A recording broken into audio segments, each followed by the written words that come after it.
न रखेंगे कदम आज के बाद। दोस्तों, आपने पारस पत्थर के बारे में ज़रूर सुना होगा। पता नहीं है सच में होता है या नहीं, पर कहते हैं कि पारस पत्थर जिसे छू जाए वो सोना हो जाता है। हिंदी फिल्मी संगीत की दुनिया में मोहम्मद रफ़ी साहब भी एक पारस पत्थर की तरह ही थे।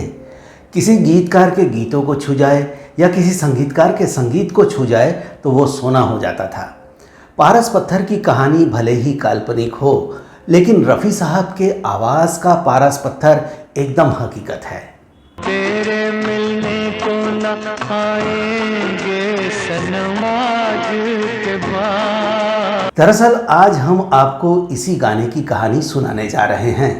बात 1972 की है, जब निर्माता निर्देशक सावन कुमार जी ने एक फिल्म बनाई थी जिसका नाम था गोमती के किनारे। उन दिनों गाना और संगीत किसी भी फिल्म की सफलता का एक महत्वपूर्ण अंग होता था। तो सावन कुमार जी ने फिल्म गोमती के किनारे के लिए मजरू सुल्तानपुरी जी से बढ़िया गाने लिखवाए। इन गानों को R.D. बर्मन जी ने संगीत से सजा दिया। फिर लता मंगेशकर जी, आशा भोसले जी, किशोर दा और मनहर उदास जी ने गानों को अपनी आवाज़ देकर जिंदा कर दिया। जीने का दिन मर जाने का मौसम है इन नजारों में। क्या जानूं तुम दिल की, क्या दिल को बेकरारी। इस फिल्म में मीना कुमारी, मुमताज, समीर खान, रहमान और जलाल आगा जैसे मंझे हुए कलाकारों ने भूमिकाएं निभाई थी। सब कुछ होने के बाद भी फिल्म पिट गई। हालांकि इसके गाने काफ़ी फेमस हुए।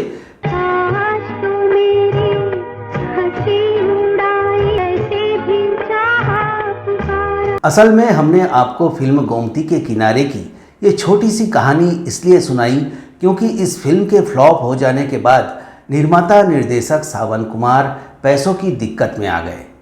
ये बात तो सभी जानते हैं कि फिल्म इंडस्ट्री में डूबा हुआ पैसा निकालने के लिए और पैसा लगाना पड़ता है, मतलब कांटा कांटे से ही निकलता है। तो सावन कुमार जी ने अपनी अगली फिल्म की तैयारी शुरू कर दी। फिल्म का नाम रखा था हवस, और उसी फिल्म का ये गाना है जिसकी कहानी हम आपको बताने जा रहे हैं।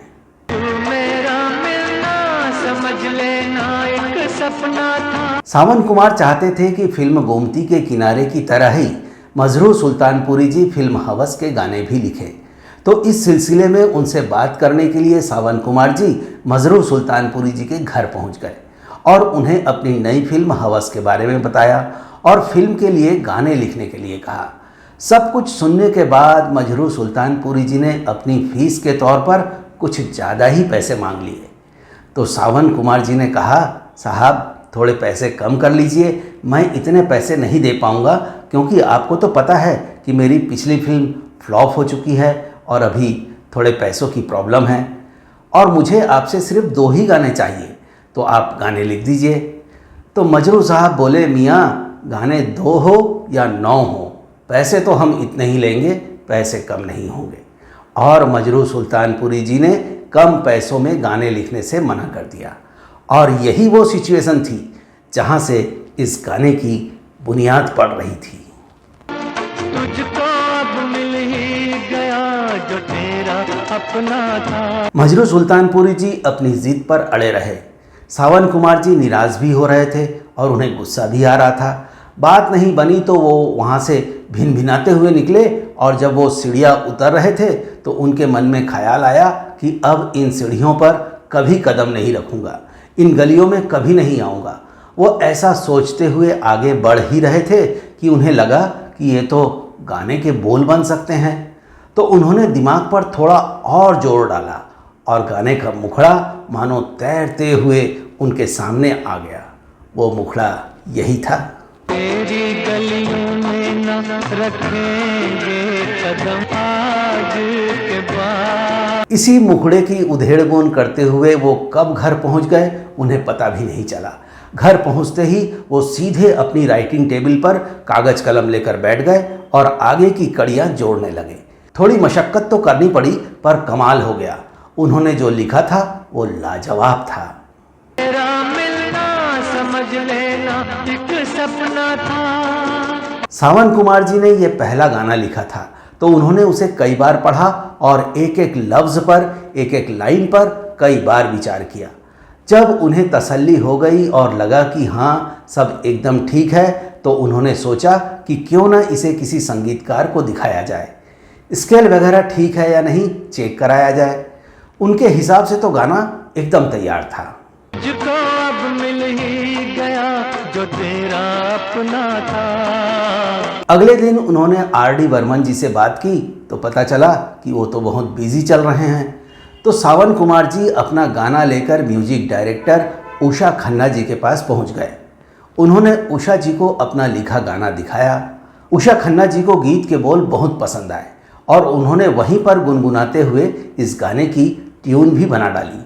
सब कुछ एकदम फटाफट होता जा रहा था। अब बात आई कि इस गाने को गाएगा कौन।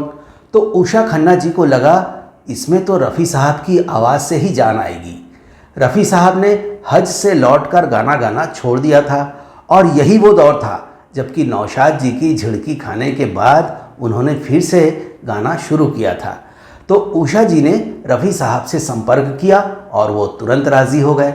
मतलब कि इस गाने को अब अमर होने से कोई नहीं रोक सकता था। तेरी गलियों में न रखेंगे कदम आज के बाद। फिर उषा खन्ना जी ने रफ़ी साहब से ये गाना रिकॉर्ड करा लिया और रफ़ी साहब ने भी इसे ऐसे गाया कि सावन कुमार जी के लिखे हर शब्द का मर्म उभर कर सामने आ गया। हमको दुनिया में समझना ना सनम। दोस्तों, आप और हम सब अच्छी तरह से जानते हैं कि 99% प्रेम पनपने से पहले ही मुरझा जाता है। तो सफल प्रेमियों की तुलना में दिलजले आशिकों की संख्या हमेशा से हर युग में ज़्यादा ही रहती है और ये गाना तो जैसे दिलजले आशिकों के लिए राष्ट्रगान की तरह था। तेरे मिलने को न आएंगे सनम आज के बाद। 1974 में रिलीज हुई फिल्म हवस के इस गाने को गली मोहल्ले के दिलजले आशिकों ने सर माथे से लगाया और फेमस कर दिया। अब तो हर चौक चौराहों पर यही गाना गूंज रहा था। फिर के आएगी घटाएं फिर से सावन की। ये गाना इतना मशहूर हुआ कि एक दिन रफ़ी साहब ने खुद उषा खन्ना जी को फ़ोन किया और कहा, उषा जी आपका तो गाना बड़ा हिट हो चुका है, लोग बहुत पसंद कर रहे हैं, बधाई हो आपको। तुम तो बाहों में रहोगी अपने साजन की। तो दोस्तों, इस तरह से रफ़ी साहब की आवाज़ के पारस पत्थर ने जब सावन कुमार जी के लिखे गाने के बोलों को छू लिया तो वो सोना बन गया।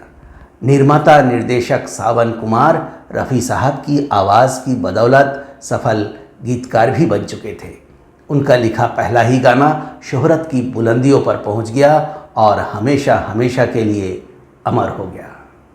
गले हम गम को लगाएंगे सनम आज के बाद।